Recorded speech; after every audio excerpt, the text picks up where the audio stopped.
Hi, and welcome to this episode of Brainy Moms, brought to you today by Learning RX Brain Training Centers. I'm your host, Dr. Amy Moore, here with my co-host, Teri Miller, coming to you today, as usual, from Colorado Springs, Colorado.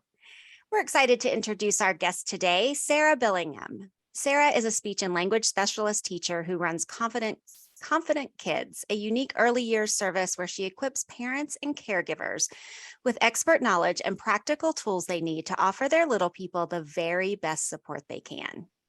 Welcome, Sarah. I'm so glad you're here. Thank you so much. It's brilliant to be here and to get to see you both, having listened to a few episodes of the podcast. It's really exciting. Good. Okay, so I'm going to ask you about yourself, but I'm just going to jump right in and say, we love your accent. So thank you. Our listeners are probably thinking the same thing.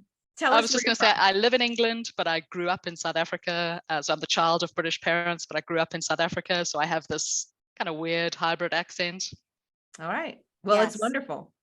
Yeah, so I immediately thought British, and then you corrected us. But see, we're both Southerners, so we can't tell who we get it wrong every time. I think I said to somebody a couple of weeks ago, "Oh, you're from Australia," and she said, "No, I live in Spain, but I'm British," right? And so I think when you do have those global experiences, your accents do kind of morph into each other, and which, as a speech and language therapist, that's probably fascinating to you, right? How those accents. Oh, absolutely. And I think I was actually saying to my husband earlier that I was doing a session with a child this morning. So I'm a teacher rather than a therapist, but I was doing a session with a child this morning, and I was modeling some vocabulary, and he was copying it back exactly as I was saying it. I was like, oh, I'm going to have to put on my best British accent because the vowels are not quite right. Yeah. I can't have some strange dialect in there. Well, hey, Sarah, tell our listeners in your beautiful accent a little bit about your story. What brought you to where you are today with working with kids, building confident kids? Tell us about yourself. So I've been a teacher my whole career. I came to England straight after I graduated from university, and I had always had an interest in supporting children who had additional needs. I did an internship for a long time, assisting an educational psychologist in South Africa, and I found that really, really interesting. And the first permanent job that I got here in England was a mainstream school with typical developing children, but they also had as part of the school a specialist resource space for children who had speech and language difficulties. And there were speech therapists working there and additional support for these kids. And I was like, well, if these children are going to be coming into my class and spending some of their lessons with me, I'm going to need to upskill. I'm going to need to study further. And then I went on to go and do some postgraduate study, and I just got really interested in it. This idea of how we acquire language, how we socially interact with each other. These are, just the fundamentals for all of our learning, all of our relationships. And I really got the bug for it, and, have just become more and more specialist in my work over time. And now I really focus on supporting parents. So I've taken all of that kind of knowledge and expertise that I've acquired in the education setting, and we're now thinking about how do we support children at home who are having these struggles with their communication? How does that impact on family life? All of those sorts of things. So that's the work that I'm doing now. Okay. So it's interesting. So you say you've kind of turned to this parent support in language development. And I think that a lot of parents think that language develops all on its own. And I know that our brains are wired for language, but why do we need to help it along? Why is that important? I think we don't realize how much we help it along, even for children who appear to be acquiring language fairly easily. We don't realize the little things that we do as our child's kind of primary communication partner that helps that communication along. But for some children, sometimes for reasons that we know and can be diagnosed, and sometimes for reasons that we just don't know, a child can be having difficulty with acquiring language. That could be a neurodevelopmental issue. It could just be something that there's a delay there for a reason that we just don't know. And in those situations, we have to break down how we learn communication and language into very small steps, and almost become kind of Captain Obvious, where we are going around pointing out things which we think should be really obvious. But actually, it's by breaking it down into those tiny steps and making it really clear and really explicit how we build those skills, that our children can then pick them up. I think a good example of that is something like listening skills. We as moms spend so much time saying to our children, are you listening to me? You haven't listened to me. I can tell you're not listening to me. But for lots of young children, the concept of listening, what does that mean? What does that look like? And when we break that down into small steps, it just really helps our children to understand what we're looking for and how to help themselves, and it's surprising in terms of statistics how many children do struggle with their language. So tell us a little more about that. So now I'm really curious. I'm thinking, of my grandsons, even of my 10-year-old daughter. And you're right. I mean, that's what we start doing. They're 3, 4, 5 years old. And we start, I'm thinking of my grandsons. I start saying, buddy, come on. You need to listen to Grammy. Grammy says we're going to get shoes on, that. And he, like you're saying, he doesn't know how to listen. So break that down. What can I do? What could I have done as a mom to do that better when they were young? Sure. I think some of the components of listening are things like, you need to have your child's attention first. And sometimes we have to reduce background noise or go down to their level, or, position yourself so there's not loads of busy activity happening behind you. So you've got your child's attention before you give those instructions. But also it's things like making sure we are using the right amount of language for our child to be able to process. So, how much are we expecting them to take in one go? Are we using complicated concepts like before we leave the house, you need to get your shoes, and before you know it, they're out the door, because that one word has confused the message a little bit.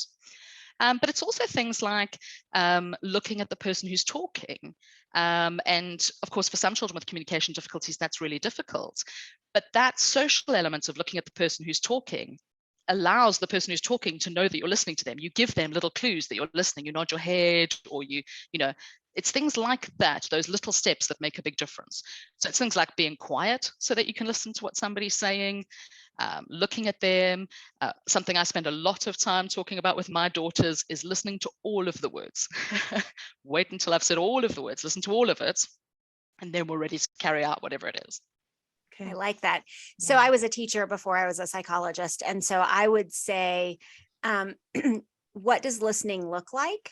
What does listening sound like? And so I would have my students demonstrate that back to me, right? So listening looks like, right, I'm sitting here and I'm looking at you. What does it sound like? Well, my mouth is quiet. I'm not talking because I'm listening to you, right? And so it was what that reminder, and I'm talking young children, this is early childhood. Mm-hmm. And so it never occurred to me that as a parent, maybe I should be having those same conversations as well. But I want to go back to something that you mentioned in your very first sentence. You said that as parents, we don't realize the many things that we automatically do that help with language development. What are those things that we don't realize we're doing? It's things like we will often sing to young children, for example, and the singing of nursery rhymes and lullabies and those sorts of things really help with early language development. Hearing that pattern of that sing-song pattern of language. Actually, when we talk, there is a pattern to that, and there is a kind of ebb and flow to that. Those things help. The amount of eye contact and facial expression we give our children, that's all part of developing that initial connection, but also giving lots of clues about how we communicate. Some of the things that we would perhaps be more aware of helping language are things like reading books to our children. The language that is in written books is slightly different to the language that we use in conversation. It's much richer. It uses a much broader range of vocabulary. The structure of it's different. So, there are things like that that really add to language development as well. But it's also things, like I said, that, we will often do things like go down to our child's level and do that instinctively without somebody necessarily telling us that that's what we need to do. We support our children to be ready to listen to us by doing things like giving them physical reassurance when they're upset, cuddles and, stroking their back, those sorts of things.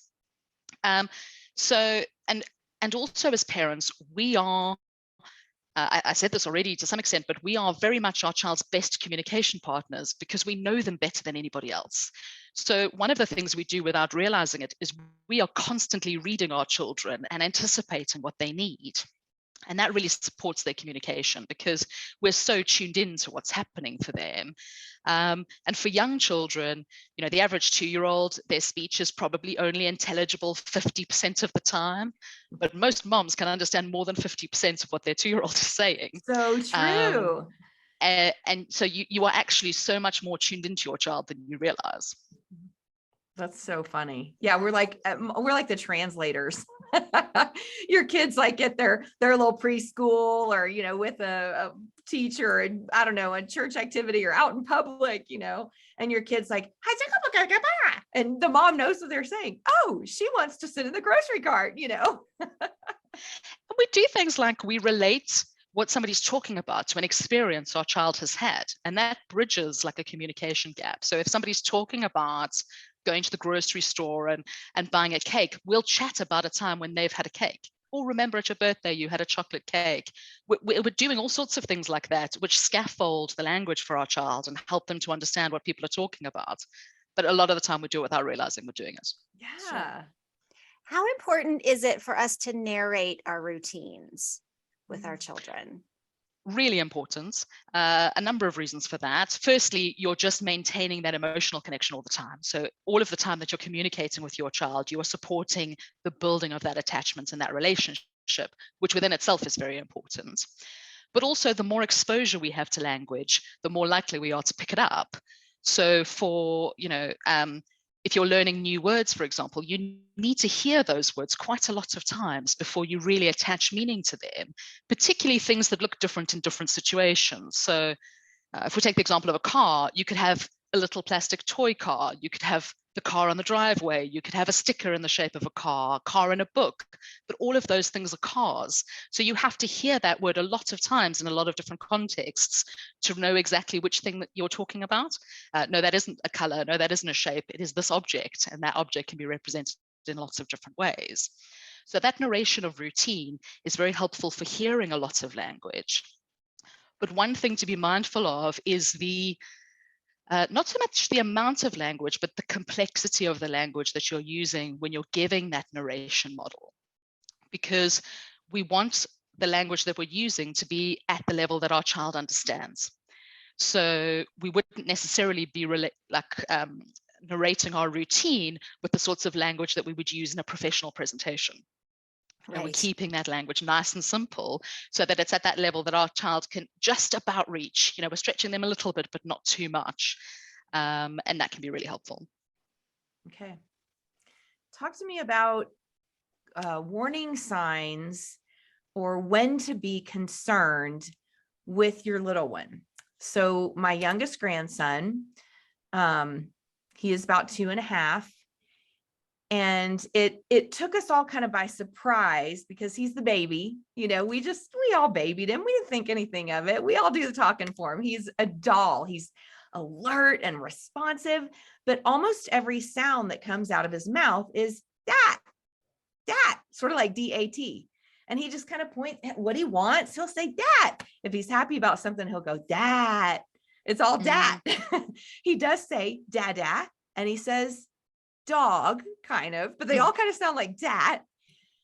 And we just didn't put it together until my daughter had him at a well check, and the doctor, noticed, like, I guess did a little screener or something, and said, we probably need to get him in speech therapy. And we were all like, whoa, we haven't even realized.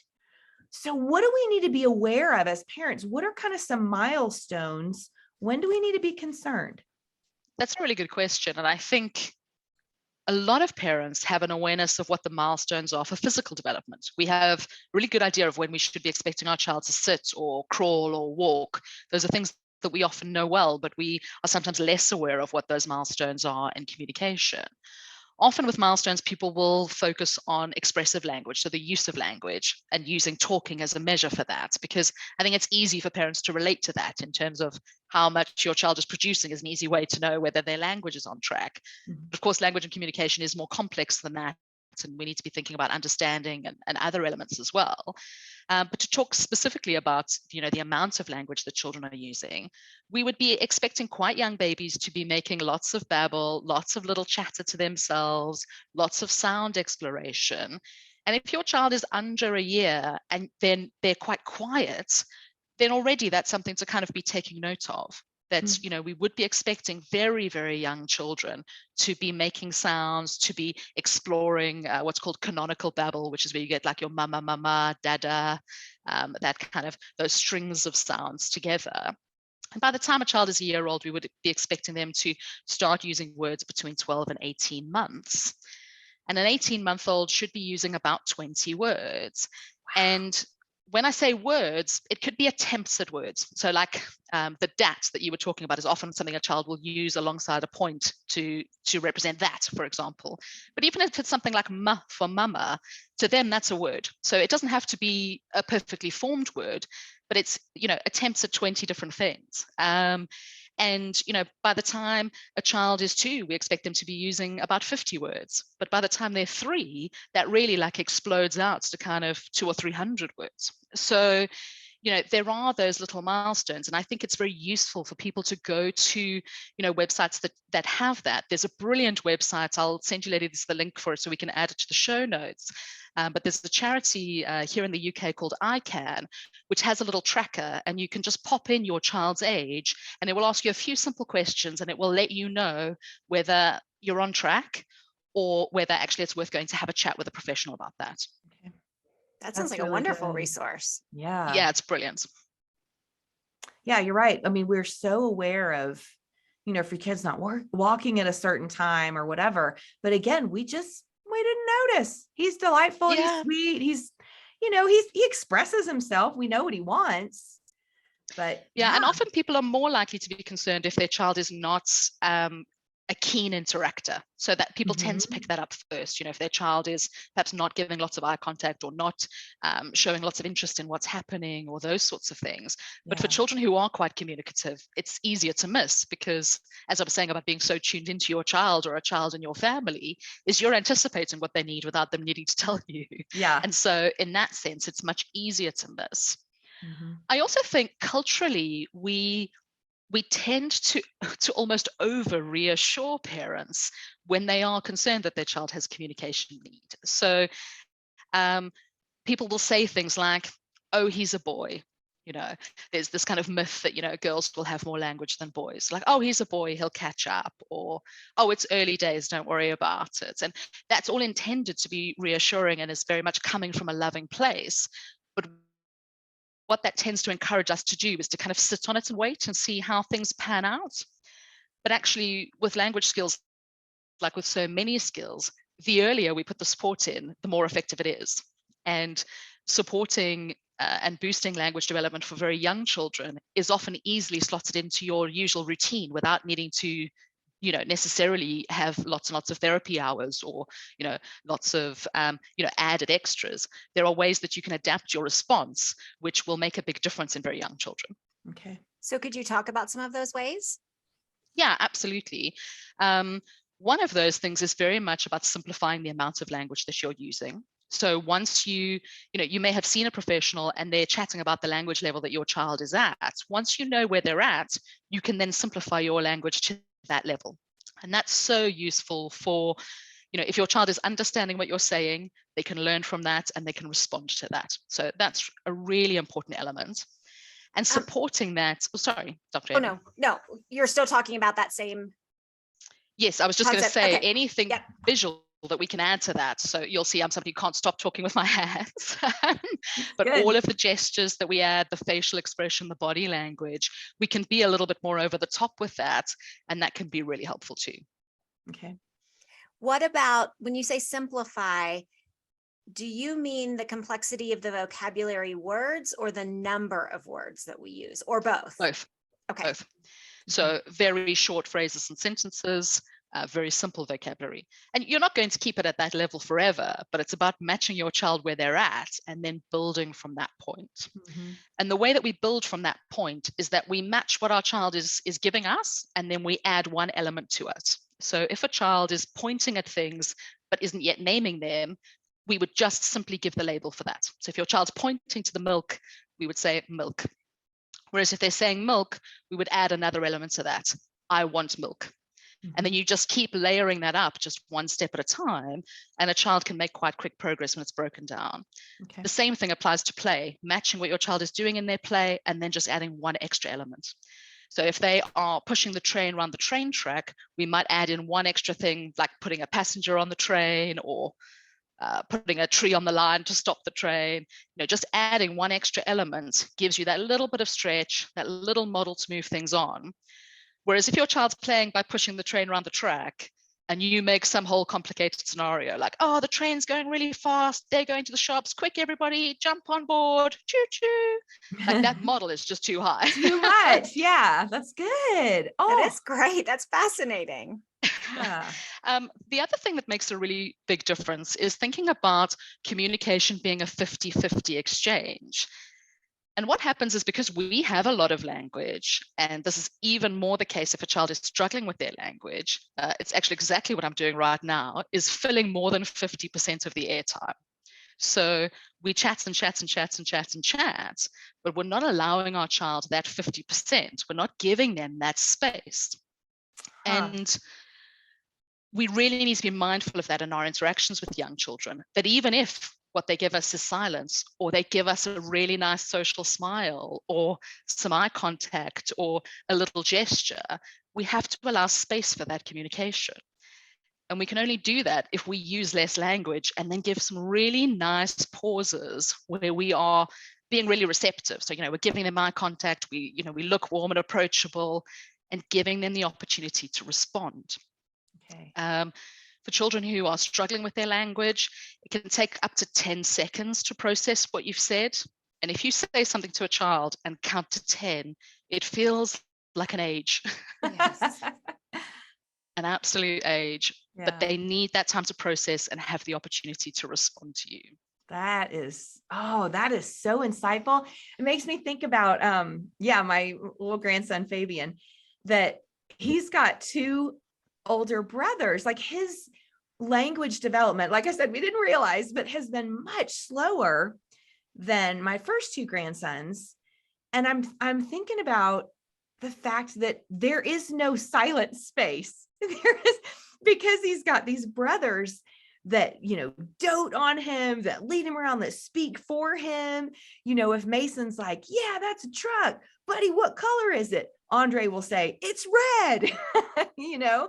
But there's not that space. I mean, I don't know. I'm not saying that maybe that causes it, but maybe it does, but maybe it's correlated. But that's such an interesting thought. Because I think we see that all the time with older siblings speaking for the younger siblings, and then their language develops later or more slowly because they're not given the opportunity to speak or communicate for themselves, right? Yeah. And they haven't yet got the confidence to say, hang on, buddy, I've got this. Right. I want to speak for myself. They're not yet confident enough for that. So they tend to hang back and allow somebody else to do all of the communicating for them. Yeah. It's a really important thing to think about, even with things like with very young children, when we're singing nursery rhymes. We often, like I'm really seeing now in childcare settings, so like daycare settings and nurseries, that a lot of that singing is now done to recorded music, to something on Alexa, or, to something on Spotify or whatever. And that's wonderful. The kids have a great time. But what it doesn't allow for are the natural pauses that you would put into that interaction if you were doing that without the music in the background. So simple nursery rhymes like row, row, row your boat. If we pause and wait for our child to respond, they will actually say or do something that will be their way to initiate that communication. But if we're just rattling through the song, we're not allowing that time for response. That's so insightful. Yeah, that when you're singing it, row, row, row your, and you go like, wait, and you let them absolutely. Let them say boat. Yeah, or the bit where it's like, listen to them scream, listen to them, and then you wait for ages before your child goes, ah.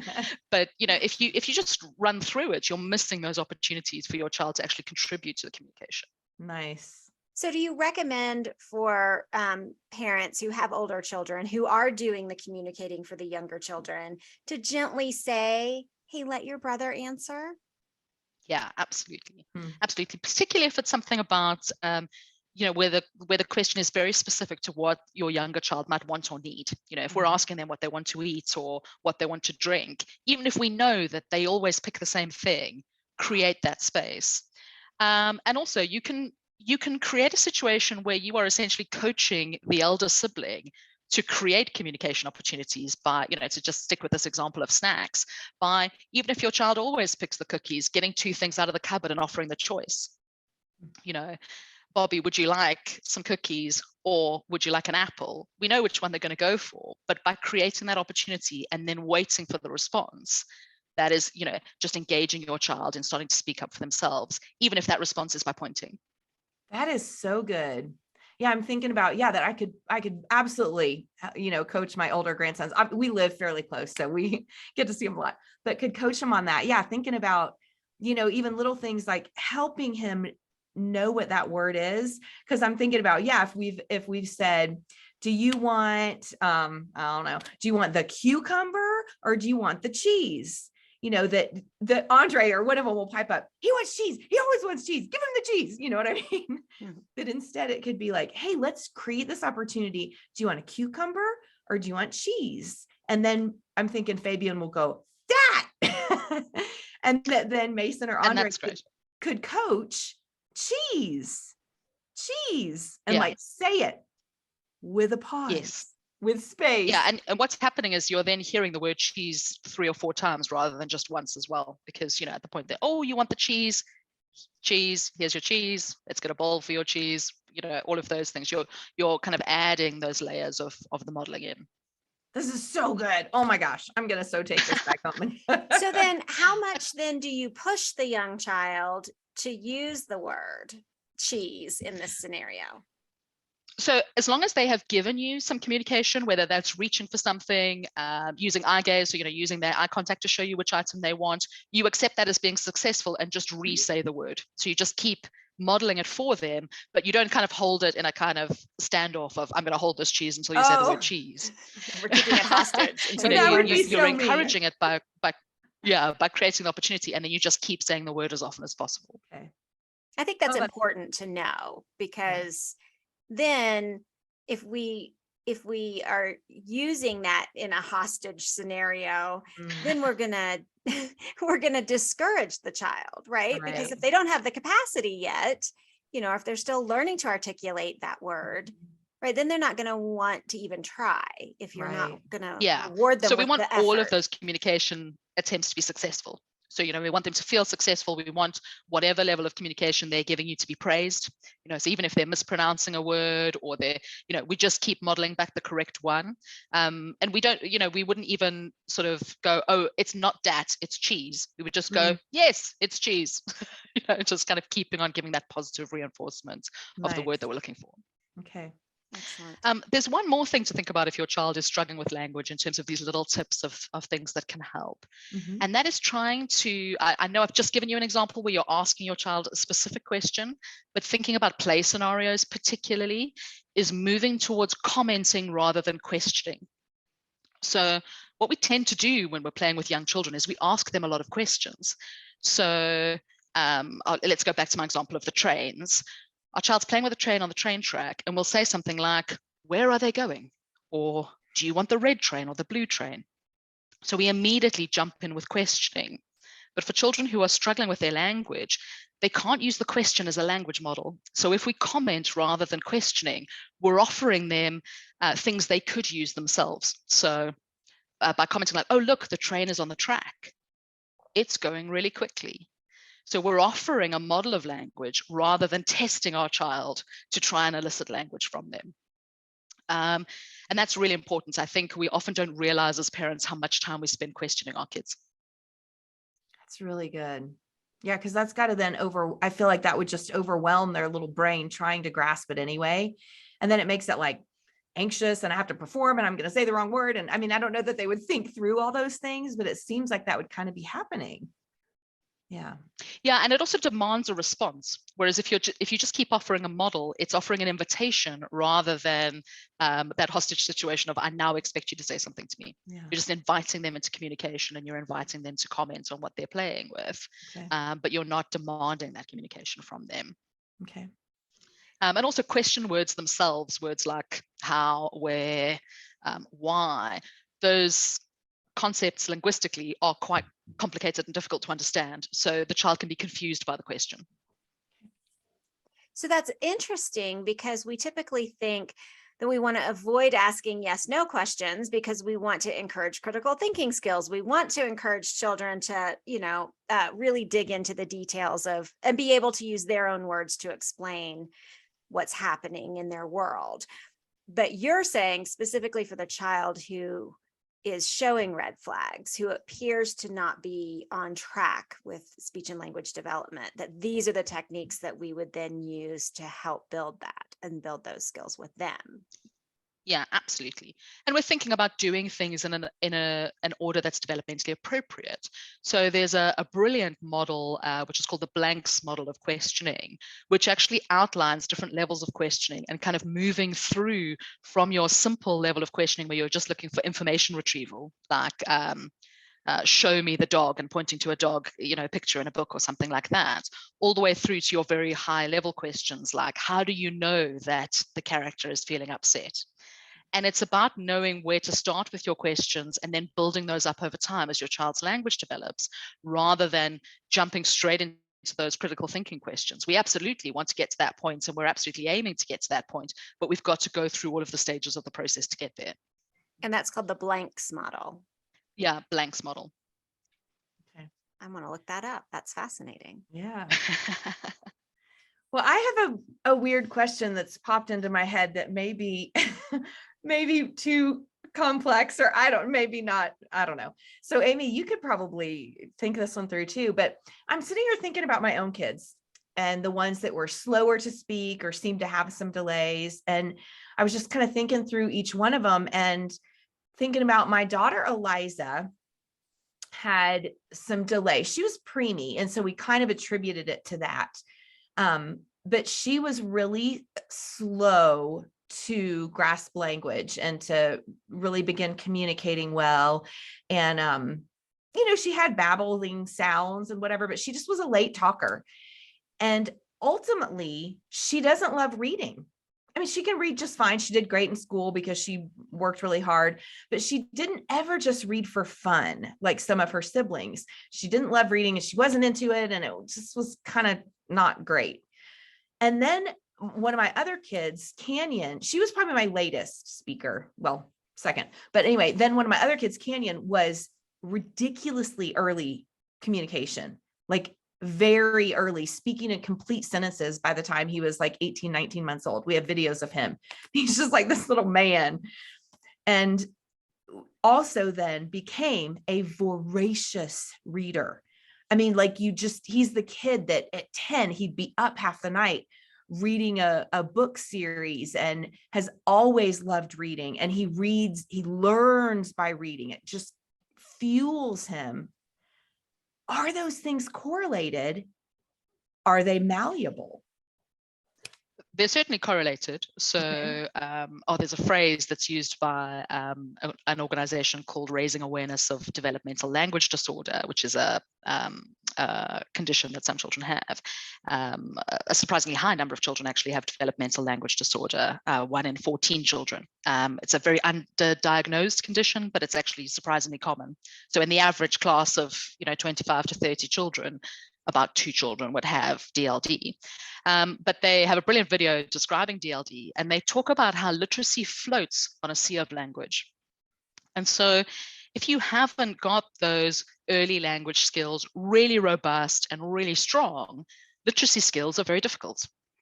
And there's really, I don't have the statistics off the top of my head, but there's really strong evidence that shows the children who have language difficulties between the age of 5 and 7 go on, a really high proportion of those go on to have literacy difficulties when they're 7+. So there's a very strong correlation between those two things. And of course, anything that's effortful isn't particularly motivating. So if you're finding reading effortful, it's less fun than if it's something that's coming to you really easily. So in that sense, there's absolutely a correlation there. In terms of, is it malleable? Yes, but you've got to get in quite early. Okay. So, the best chance of having a really positive impact on that is when a child is under the age of 5. you've still got a reasonable chance up to the age of 7, but we see a real drop off after the age of 7 in terms of how malleable that is. Yeah, and that makes perfect sense. I mean, we have to have strong phonological awareness skills before we can learn to read. And so if you're not able to recognize patterns in language expressively or receptively, right, then that is going to impact the development of your reading skills as well. And we need strong phonological skills to be able to talk, to be able to recognize speech sounds, to put them in the correct order, all of those sorts of things. And so there is that direct correlation between being able to read words phonologically and, how strong your phonological system is. Right. That does make sense. Yeah. And also the vocabulary. If your vocabulary is weak, you're going to come across a lot of vocabulary in books that, isn't quite making sense. Mm-hmm. Right. Just my middle child. Yes. My middle child didn't have the motivation to speak. So he absolutely understood everything. Mm-hmm. And he gestured and might grunt occasionally. And then when he was almost 3, he opened his mouth and full sentences came out.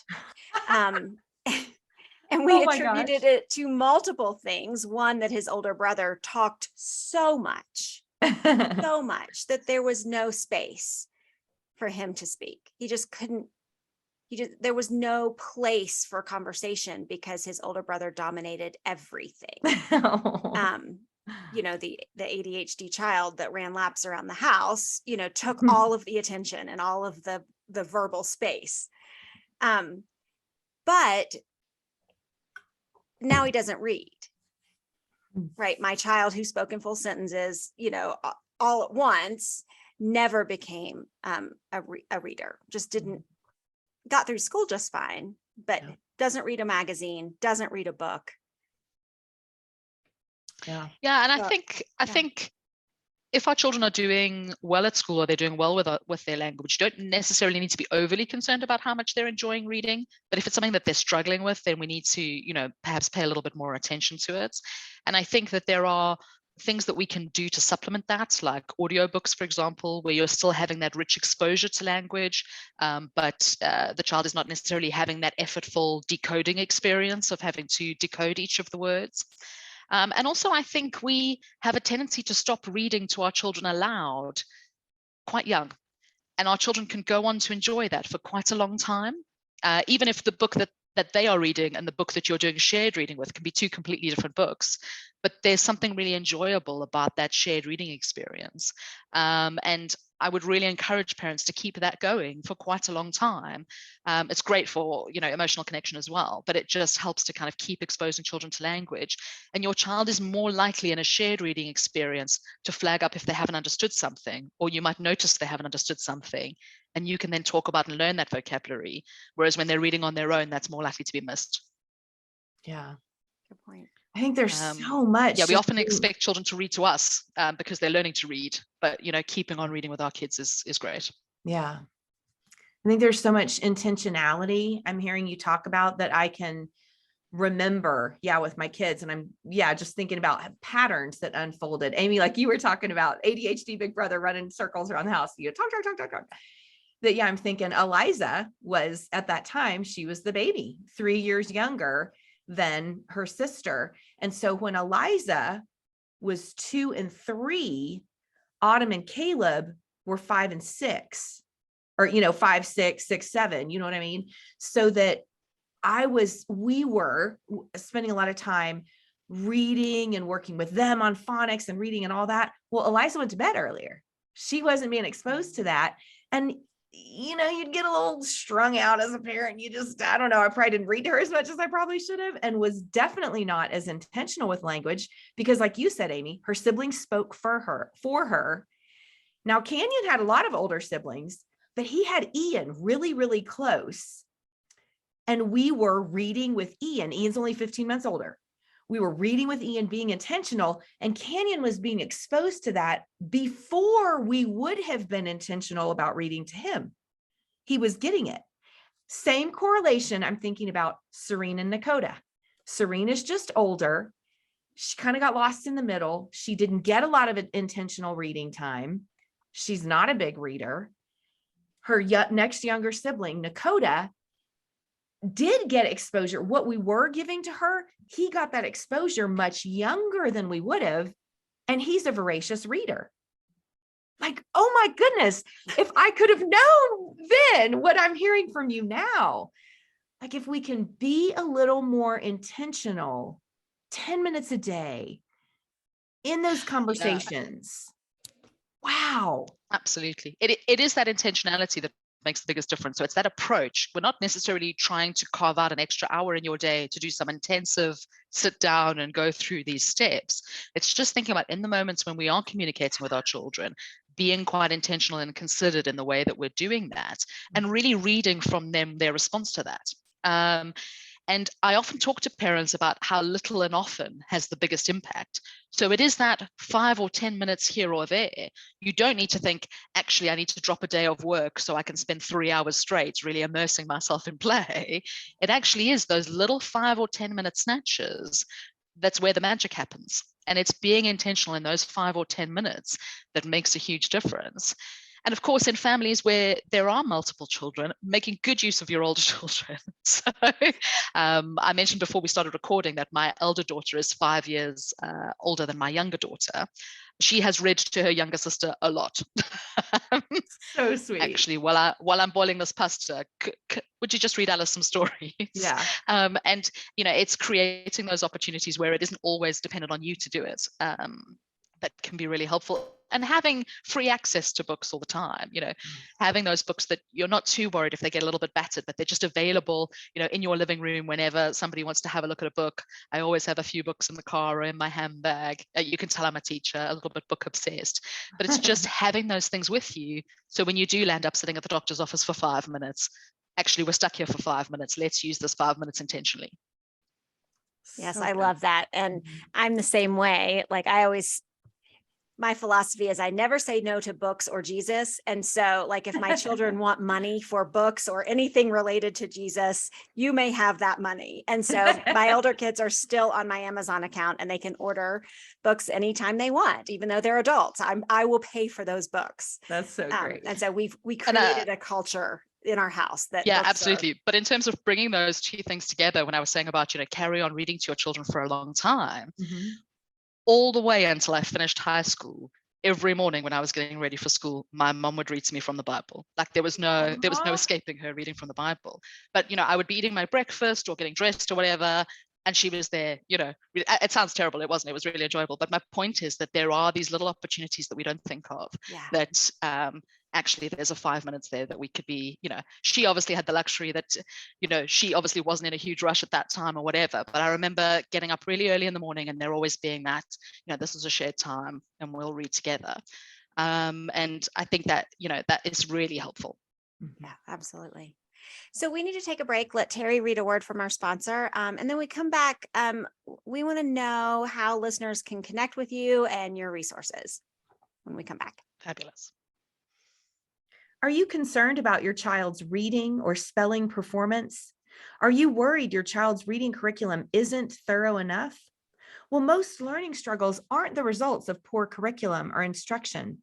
They're typically caused by having cognitive skills that need to be strengthened. Skills like auditory processing, memory, and processing speed. Learning RX one-on-one brain training and structured literacy programs are designed to target and strengthen the skills that we rely on for reading, spelling, writing, and learning. Learning RX can help you identify which skills may be keeping your child from performing their best. The Learning RX team would like to help get your child on the path to a brighter and more confident future. Join the growing list of more than 100,000 children and adults trained at Learning RX. Give Learning RX a call at 866-BRAIN-01 or visit learningrx.com. That's learningrx.com. And we're back talking to specialist speech and language teacher, Sarah Billingham. So Sarah, tell our listeners about your Facebook community, about the resources that you have available to help parents who want to learn more. Absolutely. So I have a community on Facebook, which is called Confident Communicators. It's a group for parents of children under 5 who are maybe having a little bit of a communication struggle, whether that is that they're a little bit late to talk, or they're struggling perhaps with making friends at preschool, or any concerns that you have around your child's early language and communication development. We cover all of those things in the Facebook group, loads of video materials and things to have a look at. So do come and join us there. You can also head over to the website, which is confidentkids.co. Loads of lovely blog articles there that go through some of the steps that I've been talking about today, as well as a lot of kind of additional elements. There's a couple of downloadable resources on the website. The first is my 4 tips for supporting your child who is experiencing frustration with their communication, where we're seeing that they're getting anxious and perhaps lashing out because they're struggling with their communication, and that's hugely frustrating. And the second downloadable resource is about choosing a school for your child who has communication difficulties, and the things to look for and consider when you're going around and choosing your child's first school. So those are 2 downloadable resources there.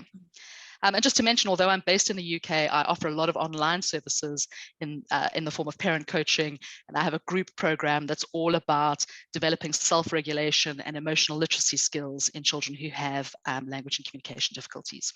Okay. The one you mentioned, 4 things you can do. If you can see, if you're watching us on Facebook, I'm holding it up. I printed it out. 4 things you can do right now to ease your child's communication frustration.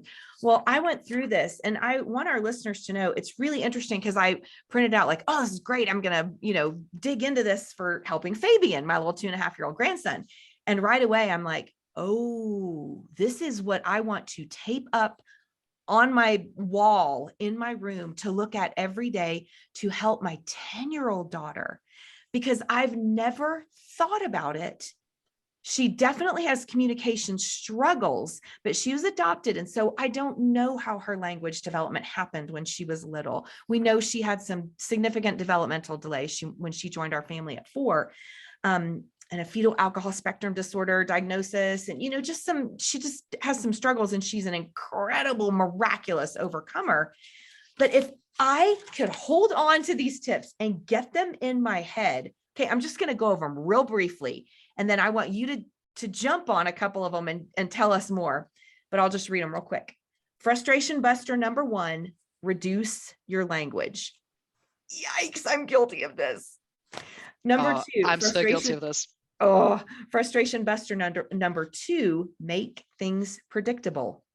We have seen that play out. That can change her frustration so quick. Frustration buster number 3, offer choices. Oh yeah. Frustration buster number 4, get a handle on what's happening. And this is so great. Then she includes, you guys, Sarah has included a chart that you can fill out to chart. That's why I'm saying, I'm going to tape this up on my wall to chart when those meltdowns happen. What was going on? What was the situation like? These are all huge, so good for autism spectrum disorder diagnosis, any kind of behavioral issues, language issues.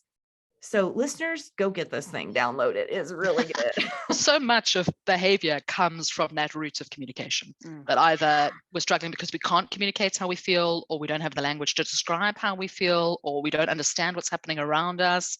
And there's huge research on this. Here in the UK, a study was done about 10 years ago, looking at the population of young offending institutions. And 66% of the young people that they tested had undiagnosed speech and language difficulties, which means that more than 66% of that population group had speech and language difficulties because some already had a diagnosis. Right. There's a huge correlation between behavior and communication. And essentially, it's a bit of an overused cliche phrase, but behavior is communication. If our child is, demonstrating some behaviors, they're telling us that things are not working for them. Right. And we have to listen to that. To jump on a couple of those things that you mentioned there in terms of the communication busters, I've talked about reducing language quite a bit already, but do keep in mind that if your child is upset or stressed, they process even less language than they would normally. We see that in ourselves. If we're having a really busy day, we're late for a meeting, things are going on. If somebody tells you a new piece of information at that point, it's just not going in like so when your child's upset, you have to reduce your language even more. And then the bit about predictability is just so key. The more predictable things are, the more our children feel safe and secure because they know what's coming up and they can prepare for that. That doesn't mean every day needs to look the same. You don't have to live Groundhog Day to make life predictable. But chatting through what's going to happen, showing that visually, these are things that make a huge difference to our children's frustration. Predictable routines. Yeah. But I think we underestimate how much we rely on predictability as adults and how we use so many tools to, our diaries, reminders on our phones. Every day when I start work, I read through my appointments for the day. I know what those appointments are, but somehow I still go through that mental preparation of going through the list of what I need to do today, because there's something in that going through it and it being predictable that makes it, that helps us to feel prepared for it. Right. Yeah. That reducing your language piece, golly, that is such an important one that I see play out with my kids with communication. Sure. And that can be a challenge for some parents. I mean, I know that, as a scientist and someone who does a lot of public speaking, I'm used to using really big words and really complicated sentences. And so it takes intentionality, like you talked about before, to say, okay, here, I'm not trying to impress academia right now. I'm trying to help my child communicate more effectively and develop those skills. And so, Totally. I think if I said to my 3-year-old, you appear to be a bit overwhelmed and dysregulated at the moment, that's, that language is going nowhere. Oh, Amy's going to choke. Oh, if you're not tuned into Facebook, you should. She's cracking up and about choking. She has muted herself.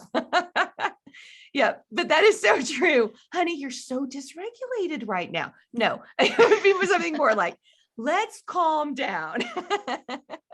Yeah, although, telling anybody who's a bit worked up to calm down is true. Just, red rag to a bull. Right. You've got an amygdala hijack going on. Right. They're like you said, they're not going to process anything. But what I've noticed and seen in working in early childhood programs is that hitting and biting can be significantly reduced when children have better communication skills. Like when we teach infants and toddlers, early sign language even can help reduce some of that, those behaviors that were, so when you say behavior is communication, yes, behavior is communication. Oh, so interesting. That's so good. Right. Well, this has been a phenomenal conversation. Sarah, is there anything that you haven't gotten to say to our listeners that you would like to say? I don't think so. I think, I know I've said it twice already, but I just want to say it one more time. I think that as mums, we're always feeling inadequate. We're always, giving ourselves a hard time, but you really are the best person to support your child's communication because you are their favorite and best communication partner. Yeah. And so, the things that we've talked about today, none of these things are overly difficult. It really is just about adapting what we're doing a little bit, being really kind of intuitive and connected and intentional in the way in which we're communicating with our children. And that is going to help them to go forward leaps and bounds. And it really does just take these little and often opportunities of 5 to 10 minutes. Right. Excellent. Hey, and if you're looking at your past, like you've heard me talking about, and you're thinking, man, I really messed that one up. And oh, that didn't go well. I just want to encourage us all as moms too, like, it's okay. We did our best. We didn't know what we didn't know. We did our best with the situation we were in. And if you're loving your kid and if you're listening to this, you are a good mom because you're trying and you're intentional 100%. About loving your kid. Yeah. Absolutely. So, and I'm sure both of you will say the same thing, even equipped with a huge amount of knowledge going into parenthood.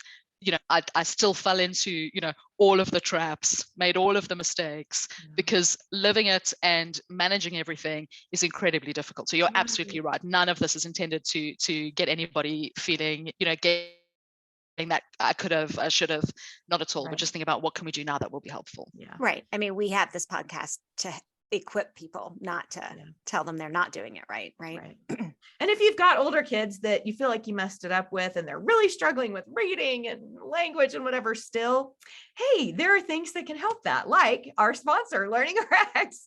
There are interventions that can help kids along the way. The sooner you get started, the better, but we can't undo the past. We can only begin to try to improve the future. And there are lots of resources out there. Yeah. Absolutely. All right. So we would love to thank you, Sarah Billingham, for sharing your wisdom and your tips for our listeners. Listeners, if you would like more information about Sarah and her work, her website is confidentkids.co.